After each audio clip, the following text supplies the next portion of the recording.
The voluntary bonding scheme offers medical graduates debt write-offs from their student loans and cash incentives in return for working in hard-to-staff specialties, hard-to-staff communities, or both.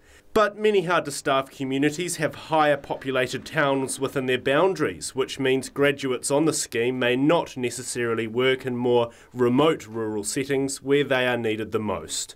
Figures recorded in June this year show 44 general practice vacancies at 43 rural practices across the country. Chair of the Rural GP Network, Dr Joe Scott Jones, says he's unaware of any junior doctors going into rural GP positions, probably preferring instead to bond to hospital positions in areas with higher populations. It's a great scheme. It supports practitioners at a particular time in their career when it's important that they get out into the provinces and sort of get themselves established. But part of its aim was to address the issue of workforce that we have in rural general practice, and we don't see any evidence of it actually achieving that.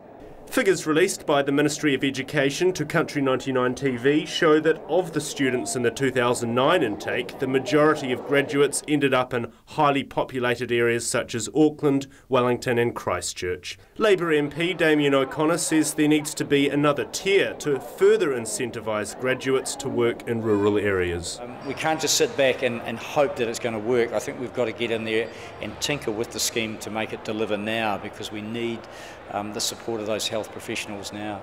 Chairman of Health Workforce New Zealand, Professor Des Gorman, is in charge of implementing the scheme. He says it's too early to tell how effective the voluntary bonding scheme is in placing students in rural areas just yet, but says it's only a part of an overall package of rural advocacy. We have rural origin for particularly medical students, and we now have rural immersion programs at medical school, and the voluntary bonding scheme, and the advanced trainee fellowship, and the fact that we're now strongly advocating general practice. But Professor Gorman says he doesn't dismiss ideas such as Damien O'Connor's and is open to suggestions. If anyone has a good idea, let's hear it, because in fact the more we add to this overall program, the better. He says with a change here and a tweak there, the scheme will succeed. The result will be that the vacancies in rural areas will be no different from the vacancies in metropolitan areas. We're saying that the mix of New Zealand graduates and overseas graduates in metro areas will be the same as they are in rural areas. We're saying that our very best graduates will have a high likelihood of working in a rural area. So that is the outcome, and we'll do whatever we have to do to get to that outcome. Time will tell if he's right. John Watson, Country 99 TV News.